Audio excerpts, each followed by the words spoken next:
여러분들과 같이 이야기할 거는 어떻게 하면 인간의 의식이 성장할지에 대해서 궁금한 점을 좀 더 해결할 수 있는 부분이 없을까. 그 인간의 의식은 말로 설명할 수가 없는 건데 에너지의 현상인데 인간의 의식의 에너지의 현상이 변화할 수 있는 방법은 어떤 게 있을까. 좀 궁금하셨는지 않으셨는지요. 그런 이야기를 좀 같이 이야기하면서 같이 풀어나가면 너무 좋을 것 같습니다. 어떤 얘기부터 먼저 할 거냐면은 인간의 의식에 대해서 이야기를 먼저 할 건데요. 인간의 마음, 의식, 이것에 대한 개념을 조금 아셔야 됩니다. 자, 우리의 생각, 우리가 느끼는 감정, 그래야 우리가 느끼는 여러 가지의 느낌들이 전부 다 마음인데 인간의 마음은 어떠한 특성을 가지고 있는지 혹시 궁금하신 적 없으십니까? 인간의 마음은 가만히 있지 않고 끊임없이 이동합니다. 그래서 여러분의 마음은 여러분한테 머무르는 것 같은데 끊임없이 마음을 누군가한테 뺏깁니다. 그래서 이런 얘기 많이 하지 않으십니까? 마음이 콩밭에 있다. 그 누군가한테 내 마음을 뺏겨버렸다. 여러분의 마음은 어디로부터 형성이 되냐면은 5가지의 감각에 의해서 형성이 됩니다. 그래서 그 5가지의 감각을 오감이라고 부릅니다. 그 5가지의 감각의 인식작용에 의해서 여러분은 어떤 정보를 가지고 마음을 만들어냅니다. 그래서 어떤 정보가 눈으로 들어오고요. 귀로 들어오고요. 여러 가지의 5가지의 오감의 감각에 감지되는 정보를 여러분들은 뇌 속에 넣고 여러분이 가지고 있던 기억과 정보의 필터를 가지고 그것을 해석해서 자기의 마음을 만들어내죠. 마음은 만들어지는 거죠. 그래서 마음은 끝없이 뇌에서 만들어지는 작용인데 근데 내가 나를 어떻게 바라보냐에 따라서 같은 상황도 다르게 해석되어지고 같은 인생의 경험도 다르게 경험되어지는 것이 인생입니다. 사람은 자기가 듣고 싶은 대로, 자기가 보고 싶은 대로 필터의 작용에 의해서 세상을 인식합니다. 내 뇌에서 정보가 없으면 그건 눈에서 보이지 않아요. 인식되지 않아요. 내가 내 속에서 그릴 수 있는 그림이 있는데 내 뇌 안에서 무의식의 정보가 있는 것이 인식이 되지 없는 정보는 귀에 들어오지 않아요. 없는 정보도 보이지 않아요. 그래서 여러분은 같은 경험을 해도 여러분이 원하는 것을 경험으로 만들게 돼 있어요. 그럼 여러분의 경험, 여러분의 정체성은 객관적인 걸까요? 주관적인 걸까요? 상당히 주관적이라는 거예요. 그럼 여러분의 경험과 인생을 누가 만들어가고 있냐? 겉으로 보기에는 어쩔 수 없는 인생의 피해자처럼 느껴지지만 사실은 여러분의 인생은 여러분이 만들고 있어요. 여러분의 필터와 여러분이 만드는 조리법에 의해서 정보가 끊임없이 조리되고 있는 그런 상황이 매일매일 펼쳐지고 있는 상황인데 근데 명상이라고 하는 거, 깨달음이라고 하는 거는 내가 나를 바라보는 거예요. 내가 나에게 어떤 필터를 통해서 내 인생을 만들고 있는지, 내가 어떠한 인생을 창조하고 있는지를 정확하게 바라보고 내가 어떤 필터와 어디에 쏠려 있는지를 보고 그것을 놓아버릴 수도 있는 게 우리의 신성이고 그것을 바꿀 수도 있는 게 우리입니다. 그래서 어떤 세계를 얘기해주고 싶냐면 오감의 세계와 육감의 세계가 있어요. 오감의 세계 속에서는 어쩔 수 없이 기억과 정보로 판단하게 돼 있어요. 그 말은 뭐냐면은 선과 악, 옳고 그름, 있고 없음이 나뉘어져 있는 세계예요. 그 말은 무슨 말이냐면 내가 가지고 있는 기억과 정보가 나의 절대 가치가 되는 나의 중심 가치가 내가 경험했던 기억, 내가 경험했던 느낌들이 중심 가치가 되는 그 기억과 정보가 지배하는 뇌가 오감에 중독된 뇌예요. 그럼 오감은 내가 보고 들은 것을 굉장히 신뢰하는 뇌예요. 그러다 보니까 한계가 있을까요? 없을까요? 한계가 굉장히 많아요. 그래서 나는 내 인생을 경험하고 있다고 생각하지만 매일매일 경험하는 게 99%가 거의 똑같은 거예요. 왜냐하면 조리법이 똑같기 때문에. 그래서 일기를 썼어요, 10년 전에. 근데 그 일기가 10년 후에 내용이 별로 다르지 않은 이유는 뭐냐면 같은 필터와 같은 편집자가 계속 똑같이 작용하고 있기 때문에 내가 일기를 쓰고 내가 경험하는 게 그렇게 다를 게 없는 거예요. 그게 슬픈 거예요. 그래서 내가 죽기 전에 인생을 봤더니 나는 매일 같은 패턴의 인생을 살고 있었구나.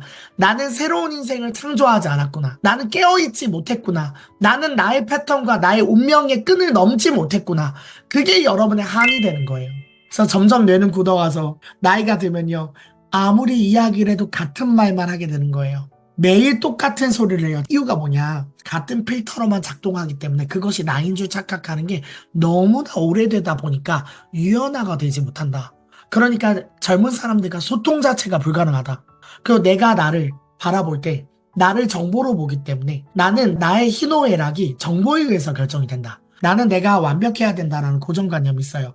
그 뿌리는 내가 부족하다는 나의 신념 때문이에요. 그래서 나의 부족함을 감추고 있어 늘 완벽함을 추구하죠. 그럼 이 사람의 희노애락은 이 관념 속에 꽉 갇혀있죠. 내가 완벽하게 내 기준에 스스로 수행했다고 느낄 때는 굉장히 만족스러울 때가 있는데, 근데 내가 내 안에서 완벽하게 수행하지 못했다라는 느낌과 그런 피드백을 받을 때 어떤 기분이 드시는지요? 굉장히 비참해지거든요. 사람의 희노애락이 별게 있는 것 같은데 마치 피아노 선이 건드려지면 건반이 울리는 것처럼 굉장히 정해져 있는 상황에 의해서 화를 내야 된다는 신념, 자존심이 요때는 발동해야 된다는 신념, 내가 요때는 기쁠 수 있다는 그 모든 것들이 마치 프로그램화돼 있다는 생각 해보신 적 없으신지요? 자세히 보면요, 기뻐하는 감정이 일어나는 그 순간이 매우 유사해요. 그리고 화를 내는 분노 포인트라고 할까요? 자기가 자기를 조절하지 못하고 화를 확 내는 그 선이 있어요.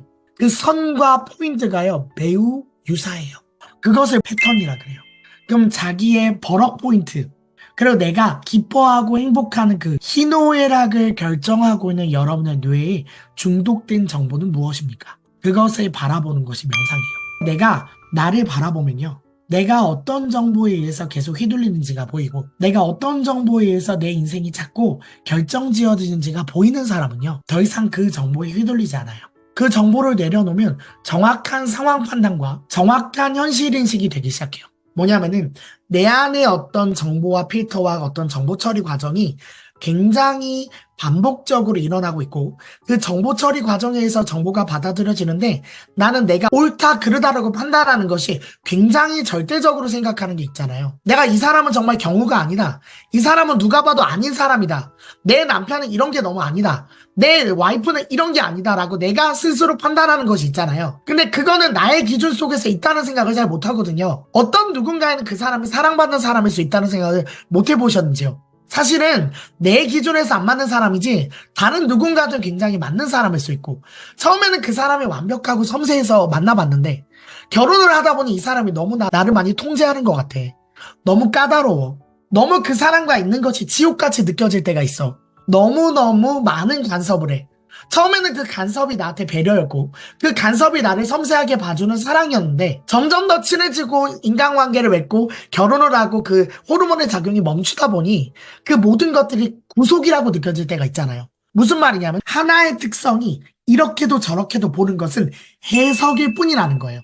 그래서 우리는 우리 자신한테도 우리를 있는 그대로 사랑하지를 못해요. 그 이유가 뭐냐면 우리에게 기대하는 우리의 모습이 있어요. 그 기대하는 모습에 부합되지 않으면 우리는 우리 자신에게 실망해요. 그 우리 자신을 사랑하지 않아요. 내가 부합되는 그 모습만 사랑하려 그래요. 그래서 나의 사랑은 완전하고 싶고 나는 나를 사랑하고 싶고, 그런데 내가 기쁘고 내가 나를 사랑할 때는 내가 나의 조건을 만족할 때다. 근데 내가 나의 조건을 스스로 만족하지 못할 때 어떤 기분이 드십니까? 내가 나에게 초조함을 주고, 내가 나에게 불안감을 주고, 내가 나에게 두려움을 주고, 내가 나에게 실망감을 주지 않습니까? 그게 우리예요.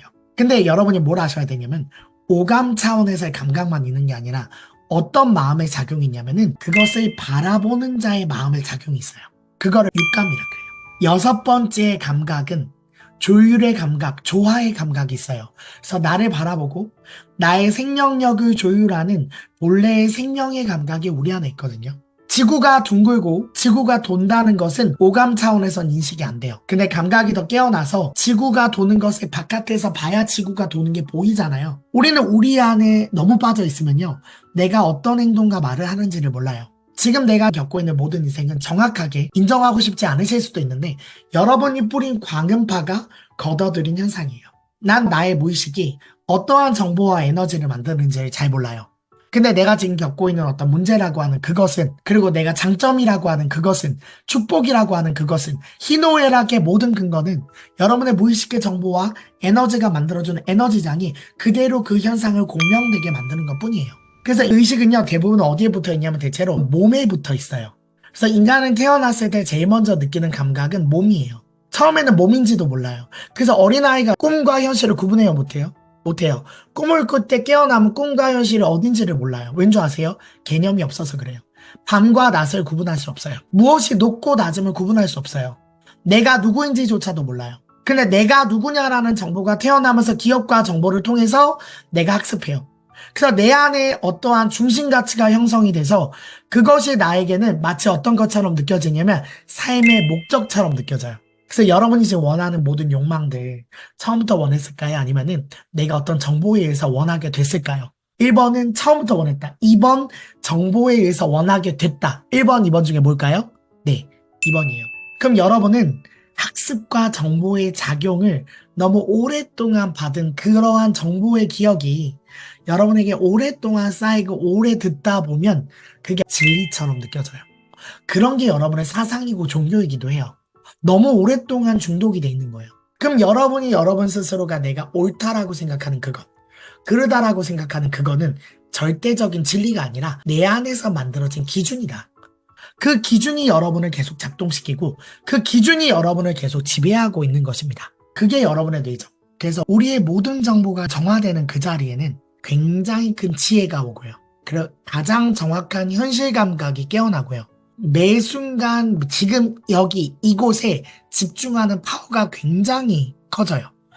이 컵이 있잖아요. 이 컵이 내려놓는 순간 이것은 과거입니까? 현재입니까? 지나가는 모든 말과 행적은 다 과거죠. 매 순간 나는 소멸되고 있죠. 그럼 지금 우리가 사실은 집중해야 될 것은 지금 이 순간에 일어나는 모든 것인데 지금 일어나는 것 외에는 의미가 없는데 과거에 일어났던 것을 정확하지도 않으면서 나의 오감에 의해서 보고 듣고 느낀 것을 개념화시켜서 지금 현재로 계속 끌어와 계속 현재화 시키는 것이 문제가 되는 겁니다. 그것 때문에 계속 선입견이 생기고 그것 때문에 왜곡된 현상이 일어나지요. 그것이 여러분을 굉장히 많이 막고 있는 불교에서 말하는 업입니다.